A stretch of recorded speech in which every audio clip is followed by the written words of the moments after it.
Hello दोस्तों, नमस्कार, आदाब, सत श्री अकाल। क्या हाल है आप लोगों के? उम्मीद करता हूं अच्छे होंगे, सब कोई घर में होगा, सुरक्षित होगा और किसी तरीके के कोई नेगेटिव आसपास आपके नहीं पहुंच पाया होगा। कोई नेगेटिविटी आपके घर के आसपास नहीं होगी। आज के दिन सबसे ज़्यादा बच्चों की जो कॉल्स आ रही हैं, बातचीत हो रही है, व्हाट्सएप आ रहे हैं, वो ये कह रहे हैं सर किताब पढ़ते हैं समझ में नहीं आता, किताब समझ में नहीं आ रही, क्या पढ़ें, कैसे पढ़ें, कोई तरीका समझ में नहीं आ रहा। और अगर कोई तरीका समझ में नहीं आ रहा तो हमारा इंटरेस्ट नहीं क्रिएट हो पा रहा और इस तरीके की ना जाना कि क्या क्या प्रॉब्लम्स आप सब लोग मेरे सामने शेयर करते हैं, व्हाट्सएप करते हैं। दोस्तों, सबको मैं लगभग समझाने की कोशिश करता रहता हूं और जितना हो सके, लेकिन दिन के अगर 200 मैसेजेस, अगर मेरे को 200 चैट्स पर अगर बात करनी पड़ जाएगी तो आप समझ सकते हैं कि बहुत ज़्यादा हो जाता है। मिनिमम है ये, उसके बाद मेरा जो बाकी स्टाफ लगा होता है उसकी तो कहना ही क्या। दोस्तों, आप लोगों के लिए इसीलिए मैं एक स्पेशल टॉपिक लेके आया हूं। मैं किसी तरीके के मोटिवेशन की बात नहीं कर रहा, क्योंकि मोटिवेशन तो अपने अंदर की एक आग होती है। मेरा आज का जो आप लोगों को जो वीडियो है बनाने का रीजन वो ये है कि आप लोगों को एक कलेक्टिव वे में आंसर दे दिया जाए कि पढ़ा कैसे जाए। इस पढ़ाई को या पढ़ा कैसे जाए, इसको शुरू करने से पहले मैं आप लोगों को एक बात बताना चाहता हूं। एक बहुत ही सिंपल सा मेथड आप लोगों के साथ शेयर करना चाहता हूं। मेथड ये है, कहीं अक्सर जो है नॉर्मली अफ्रीका और यूरोप के कुछ देशों के अंदर, कुछ देशों में और कुछ जगह हमारी यहां पर इंडियन सोसाइटीज में भी बहुत से लोग इस मेथड को ट्राई करते हैं कि अगर कोई बच्चा उनके पास कहता है, या स्विमर्स खासकर, कि स्विमिंग सीखनी है, तो वो लोग उस बच्चे को बिना कुछ बताए कुछ नहीं करेंगे, उठा के उसे पानी में फेंक देंगे। अब जैसे ही वो बच्चा पानी में गिरेगा तो ऑब्वियस सी बात है हाथ पैर मारेगा, सांस फूलेगी, सब चीजें होंगी तो ऑब्वियस सी बात है, क्योंकि कोच साथ में खड़ा हुआ है तो वो आपको डूबने तो देगा नहीं, लेकिन वो ये देख रहा होता है बच्चा स्ट्रगल कितना कर रहा है, और बच्चा उसके अंदर स्ट्रगल कर रहा है, हाथ पैर मार रहा है। उसके बाद कोच उसको उठा के बाहर निकालेगा। उसके बाद बाहर निकाल के बच्चे को सबसे पहले उस खतरे का पता लग गया, पानी का पता लग गया और वो हाफ रहा है। अब कोच उसके पास जाके बैठेगा और कहेगा बेटा कैसा लगा। बच्चा कांप रहा है डर से, सब चीजें। उसके बाद कोच उसे समझाना शुरू करेगा कि देखो बेटा, यहाँ ये प्रॉब्लम्स हैं, पानी के अंदर इस तरीके की प्रॉब्लम्स आती हैं, आपको यहाँ ऐसे करना है, यहाँ ऐसे। वो जो डरा हुआ बच्चा वो बड़े ध्यान से सुन रहा होता है, क्योंकि उसे पता है कि कोच पहले ही बता देता है कि बेटा दोबारा फेंकूंगा, ये समझ जो मैं समझा रहा हूं, क्योंकि उसे पानी के अंदर डूबने के खतरे का पहले से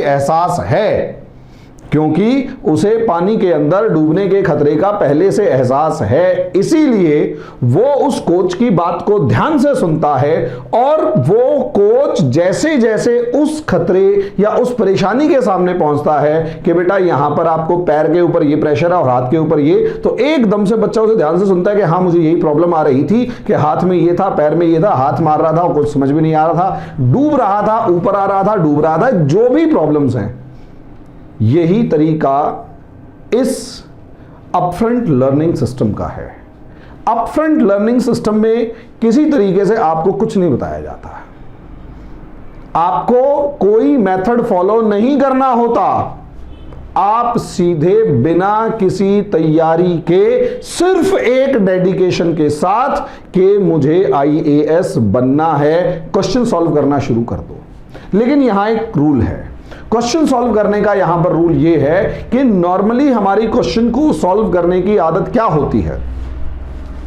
अगर हम किसी भी, खासकर ऑब्जेक्टिव टाइप क्वेश्चन को, अगर हम किसी भी ऑब्जेक्टिव टाइप क्वेश्चन को सॉल्व करने की आदत डालते हैं तो ऑब्वियस सी बात है, ये एक क्वेश्चन लिखा हुआ है हमारे सामने और उसके नीचे ABCD 4 ऑप्शन है। 4 ऑप्शन है तो ऑब्वियस सी बात है आपको कुछ नहीं आता है इस टाइम पर, सच में आपको कुछ भी नहीं आता है, और फिर भी आपने ABCD 4 ऑप्शन देखे, उन 4 ऑप्शंस को ध्यान से पढ़ा और गेस किया कि क्या कहीं अखबार में, खबर में, स्कूल में कुछ हल्का फुल्का याद है आपको, तो पता लगा चारों में से शायद कुछ याद नहीं है तो आपने A लगा दिया। पता पीछे देखा, आपने ABCD को देखा तो पता लगा A गलत है तो D सही है। अब आपकी जिम्मेदारी ये है कि ये देखें कि ये D सही क्यों है, फर्स्ट स्टेप। सेकंड स्टेप, ये ABC क्यों सही नहीं है, गलत क्यों है। यानी आपने एक क्वेश्चन को देखकर उसका सही आंसर देखकर आगे नहीं निकलना, बल्कि आपने जो गलत क्वेश्चंस हैं, जो गलत ऑप्शंस हैं, उनको भी ध्यान से देखना है और ये देखना है कि इसके अंदर ये बाकी 3 सही क्यों नहीं है। बहुत से कहेंगे अगर जगह का नाम है तो बुर्ज खलीफा कौन से शहर में, तो आप उसके अंदर निशान लगाओगे। बाकी 3 शहर, अरे भैया कोशिश करो उन बाकी 3 शहरों के बारे में भी गूगल करो, पढ़ो और 2-2 लाइनें उन 3 शहरों के बारे में भी लिखो कि क्या पता उन 3 शहरों में से भी कोई क्वेश्चन कभी ना कभी कहीं ना कहीं निकल कर आ जाए। ऐसे ऐसे करके रोज के आप 50 से 100 क्वेश्चंस सॉल्व करने की शुरुआत करो। आप कहेंगे इस 50 से 100 क्वेश्चंस में तो सरदर्द होना शुरू हो जाएगा, यही तो परेशानी है, आएगा कुछ नहीं। कोई बात नहीं बेटा, आएगा, अभी नहीं आएगा लेकिन आएगा। ये 50 से 100 क्वेश्चन सॉल्व करने के लिए आप एक ट्रेंड बना लीजिए। या तो आप किसी भी ऑर्गेनाइजेशन, हमारी ही टेस्ट सीरीज को ज्वाइन कर लीजिए, उसके अंदर आप हमारे संपर्क करेंगे तो हम आपको वो टेस्ट सीरीज प्रोवाइड कर देंगे। उस टेस्ट सीरीज को ज्वाइन कीजिए और जैसे ही आप उस टेस्ट सीरीज को ज्वाइन करेंगे उसके अंदर आपको इजी, मीडियम और हार्ड 3 लेवल दिखाई देंगे। Easy level, medium level, hard level. इस इजी, मीडियम और हार्ड को देखकर ही आप सबसे पहले इजी सॉल्व करेंगे, फिर मीडियम, पहले इजी वाले सॉल्व करते चले जाएंगे, फिर मीडियम वाले, फिर हार्ड वाले। हार्ड वाले तक पहुंचते पहुंचते तो आपकी तैयारी काफी हद तक हो जाएगी।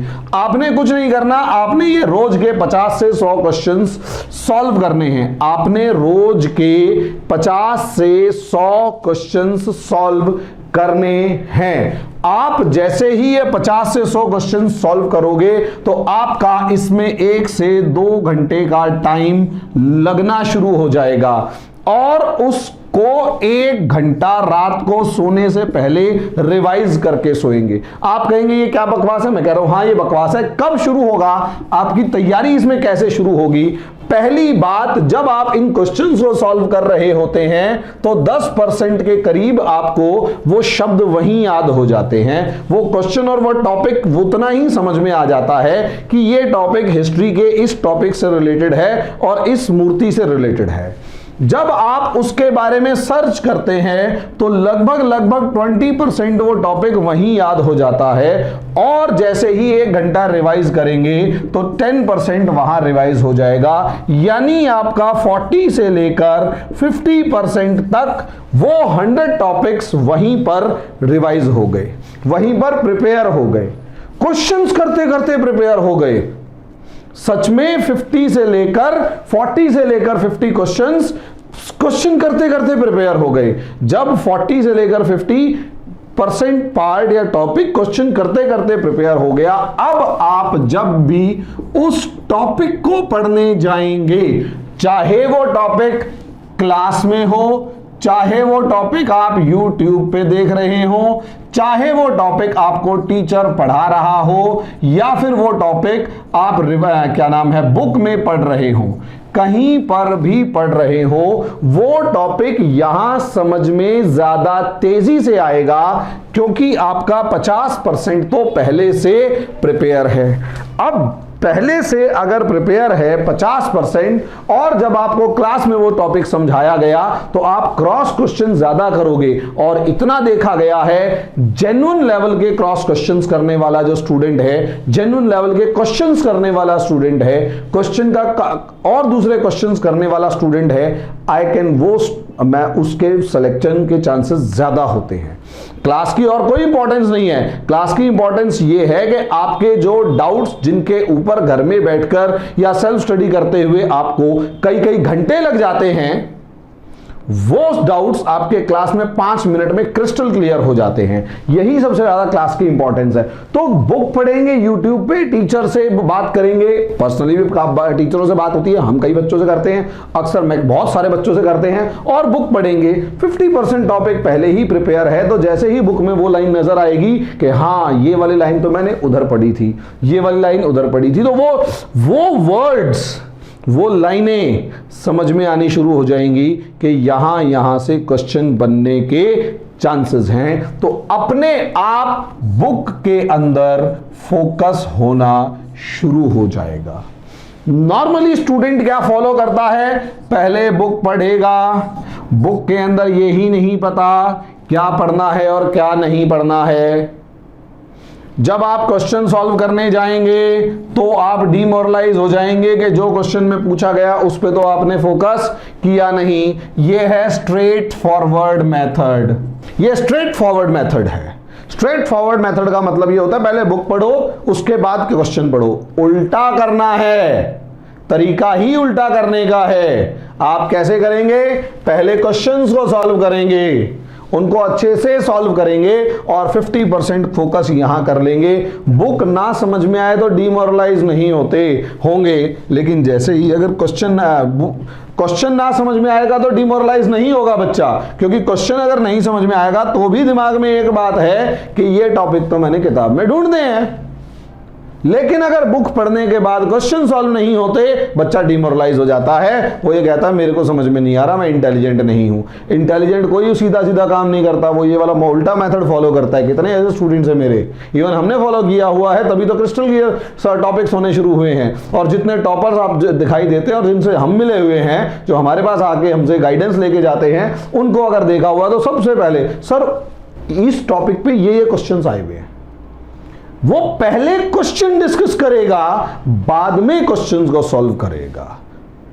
पहले वो क्वेश्चन पूछेगा सर इसका ये भी तो क्वेश्चन है। अब ऑब्वियस सी बात है, उस बच्चे से अगर पूछा जाए कि बेटा ये क्वेश्चन, ये टॉपिक्स आपको पहले से आता है क्या, कि नहीं सर पहले ना क्वेश्चन सॉल्व किए हुए तो पढ़ा हुआ था, वो याद आ रहा है थोड़ा थोड़ा। यार 50% है, वो 50% याद आ रहा है, उसको 50% याद आ रहा है तो बुक पढ़ना शुरू। और जब आप बुक पढ़ना शुरू किया तो असलियत में वो बुक को कहानी की फॉर्म में नहीं पढ़ रहा, असलियत में उसे बाकी जो 50% के डाउट्स रह गए थे, उन डाउट्स को क्लियर करने के लिए वो बुक पढ़ रहा है। जो 50% डाउट्स रह गए थे, उन डाउट्स को क्लियर करने के लिए वो बुक पढ़ रहा है। उन डाउट्स को क्लियर करने के लिए वो क्लास में आ रहा है। उन्हीं डाउट्स को क्लियर करने के लिए वो टीचर के पास जा रहा है। और इसीलिए जब वो 3 जगह और उन्हीं डाउट्स को वो यूट्यूब से क्लियर करता है। जो सेल्फ स्टडी करने वाले हैं उनके पास लिमिटेड ऑप्शंस होते हैं, और लिमिटेड ये होते हैं कि उनको अगर कोई डाउट है तो वो या तो वो बुक के पास जाएगा या फिर वो यूट्यूब के पास जाएगा। यहां पर कहीं ना कहीं उसके पास वो टीचर जनरली अवेलेबल नहीं होते, जो कि एक स्टूडेंट नॉर्मली इंस्टीट्यूट के पास होते हैं। इंस्टीट्यूट का बच्चा जनरली क्यों आगे निकल जाता है, क्योंकि उस बच्चे को डाउट क्लियर करने के लिए बुक तो होती ही है, यूट्यूब तो होता ही है, साथ में उसको क्लास के अंदर भी और टीचर भी, उसके पास 4 ऑप्शन होते हैं अपना डाउट क्लियर करने के। गेम यहीं से होता और यहां कहीं ना कहीं चेंज आ जाता है। लेकिन समझिए तरीका क्या है पढ़ने का।